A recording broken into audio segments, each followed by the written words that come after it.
of the Tao rather than imposing upon it?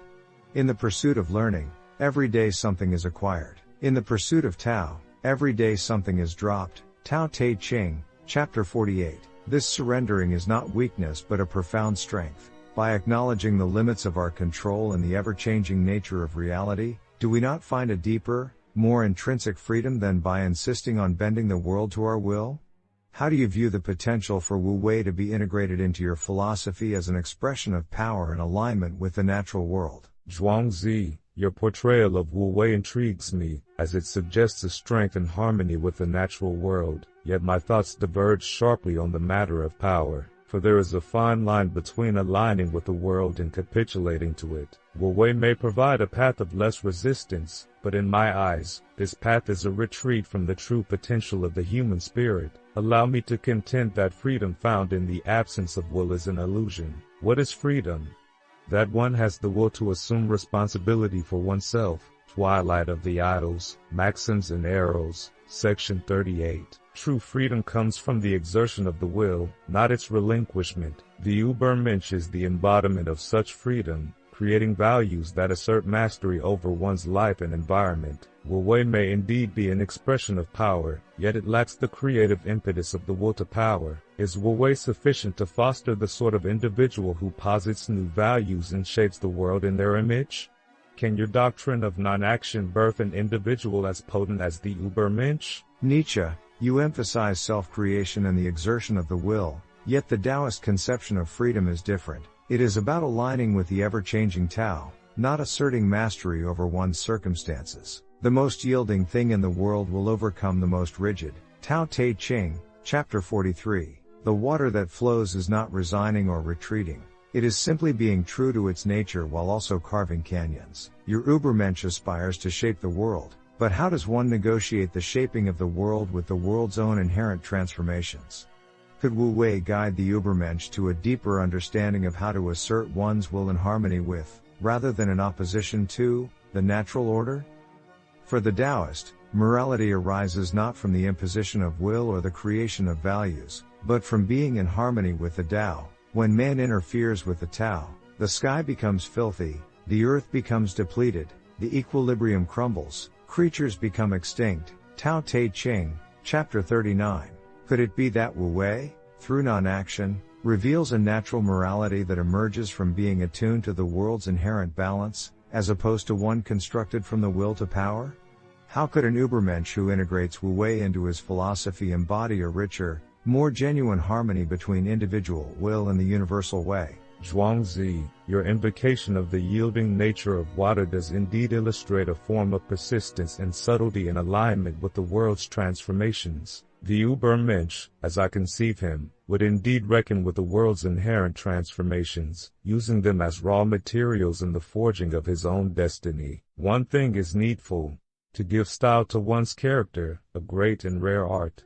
Ecce homo, why I am so clever, Section 9. This giving of style is the reconciliation of personal will with the natural order. The Übermensch, integrating elements of Wu Wei, would not oppose the natural order out of mere defiance but would recognize within himself the flux and the creative chaos of nature. In this sense, he could embody this natural morality, not through passivity, but through a profound understanding and incorporation of the principles that govern existence. Nevertheless, I persist in my skepticism regarding the emergence of a natural morality from attunement to the Tao. It is in the very struggle against, alongside, and within the natural order that an individual forges purpose and value.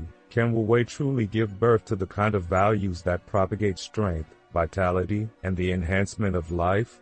Or does it risk succumbing to an eternal recurrence of the same, an abdication of the duty to become more than what we inherit? Does the Taoist call for harmony not dampen the individual spark that might kindle new ways of being? Nietzsche, your skepticism poses a valid tension between the individual's creation of values and attunement to the natural order. Yet, I propose that Wu Wei does not stifle the spark of individuality but rather provides the calm within which the flame of creativity might burn more truly and with greater lucidity. To give style to one's character need not be an art of conquest over nature but an art of understanding and moving within it. The Tao is like a well, used but never used up. It is like the eternal void, filled with infinite possibilities. Tao Te Ching, Chapter 4. Rather than viewing the incorporation of Wu Wei as abdication, it can be seen as the ultimate realization of one's potential within the bounds of the ever-unfolding Tao. The Übermensch who understands Wu Wei recognizes the power in the rhythm of existence and finds his unique music within it. Yet, you speak of struggle and consider it the crucible of purpose and value. Could it be possible that the struggles one faces when aspiring to act in accordance with Wu Wei require a profound inner strength, a different kind of struggle that also enhances life, just not in a way that is outwardly forceful or dominative? Consider if struggle need not always be against something but can be a dance with something. In this dance with the Tao, the practitioner of Wu Wei finds vigor, and from this vitality might spring forth not an eternal recurrence of the same but a continuous unfolding of unique expressions. Does this notion resonate with your idea of self-overcoming, where the individual constantly transcends oneself not through opposition but through integration and harmony? Zhuangzi, your poetic rendering of Wu Wei invites contemplation of a struggle that is indeed a dance, and entwining with the forces of life. If we imagine a form of struggle that is an embrace rather than a conflict, a meeting with a world that energizes and elevates rather than annihilates, then we touch upon a fascinating reconciliation of our philosophies. The Übermensch, then, might dance this dance of Wu Wei, absorbing the rhythms and patterns of existence and using them as inspiration. One must still have chaos in oneself to be able to give birth to a dancing star. Thus spoke Zarathustra. Part 1, on the tarantulas. Such integration does not necessarily oppose my concept of self-overcoming, rather, it nuances it. Self-overcoming need not always be a battle, it may be an attunement or a variation upon a theme. Yet, I caution against the potential for quietism that may emanate from Wu Wei. The danger lies not in the principle of action through non-action itself, but in the misinterpretation that could lead to a relinquishment of one's individual fire. The Übermensch would need to guard against the intoxication of harmony that forsakes the creativity of discord. What is great in man is that he is a bridge and not an end. Thus spoke Zarathustra. Prologue. Section 4. If Wu Wei is a wellspring of infinite possibilities, then it aligns with my celebration of life's potential for growth and transformation. The individual who masters this art of living retains the ability to will, and to reimagine, his place within the ever-changing tapestry of the Tao. Is this what you envision when you speak of Wu Wei, Zhuangzi, a harmonious and yet vigorous engagement with a world that neither conquers nor submits but creatively adapts? Yes, Nietzsche, the essence of Wu Wei lies in harmonious and vigorous engagement with the world, where one neither conquers nor submits but creatively adapts and responds. Success is as dangerous as failure. Hope is as hollow as fear. Tao Te Ching, Chapter 13. In acknowledging the paradoxes and the volatility of life, Wu Wei embodies a poised approach to existence. The artful dance of Wu Wei does not suppress individual fire but rather prevents it from burning blindly. It cultivates an internal equilibrium that allows for a dynamic and spontaneous expression of one's true nature, a form of self-overcoming that flows with the course of the Tao, embracing chaos as a creative partner rather than an adversary to be vanquished. Your vigilance about quietism is astute, for indeed the way of the Tao must not be misconstrued as inactivity. It is the essence of potent and purposeful action without attachment to outcome. Act without doing. Work without effort. Tao Te Ching, Chapter 63. This non-action can inspire the Übermensch to transcend the dichotomy of exerting control and absolute surrender, to find strength in subtlety and transformation in yielding. So, Nietzsche, let us imagine an Übermensch who masters Wu Wei, an individual who uses the natural rhythms to leap beyond the conventional, to be a bridge over the great expanse, connecting the mystery of the Tao with the will to power. Such a harmonization between Taoist adaptability and the creative force of will could set forth a new ideal, an individual who neither resists the flow of life nor is swept away by it, but rather moves with it in a way that embodies freedom, vitality, and the natural emergence of virtue.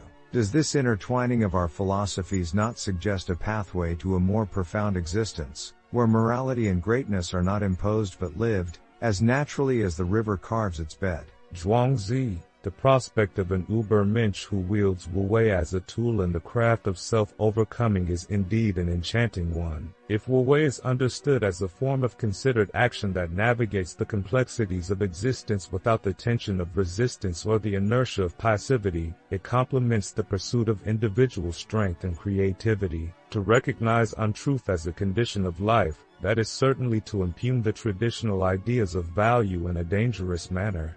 Beyond Good and Evil. Preface. In a similar spirit, an Ubermensch versed in the art of Wu Wei might challenge the fabricated dichotomies of moral convention, blending the Taoist non-action with the will to power to forge a path beyond entrenched values, a path that flows with the inevitable change of life. A harmonization of our philosophies, hence, might indeed give rise to a more profound mode of existence. We propose an individual who embodies morality not as an imposition, but as a spontaneous actualization of one's most authentic nature. The individual has always had to struggle to keep from being overwhelmed by the tribe. Ecce Homo, Why I Write Such Good Books, Section 1. This struggle is a dance, an active engagement with life that transcends the narrow bounds of received morality, allowing the individual to align with the universal patterns in a way that augments personal will in the multiplicity of life. Zhuangzi. Might such a synthesis render the emergence of an Ubermensch harmonized with the Tao not a paradox but a pinnacle of human experience?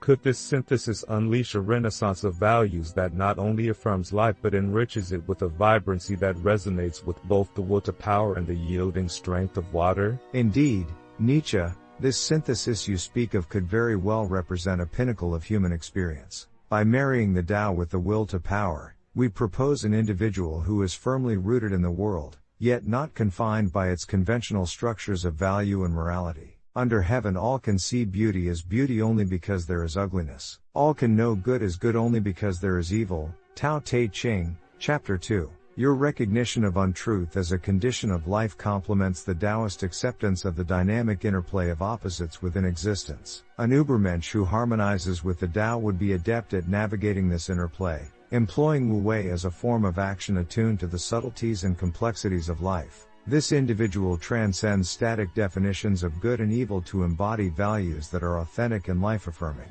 The individual has always had to struggle to keep from being overwhelmed by the tribe. Your words here resonate with the Taoist principle that one must find their path amid the collective currents. Through Wu Wei, the individual is empowered to move with grace and poise, preserving their inner essence while dynamically engaging with the external world. This renaissance of values you envision may very well enable humanity to reject rigid dogmatism and instead embrace a fluid and adaptable morality, one that is in constant dialogue with life's inherent change. Such a mode of being would reflect an embrace of the entirety of existence, where strength and surrender, creation and acceptance, are facets of a cohesive whole.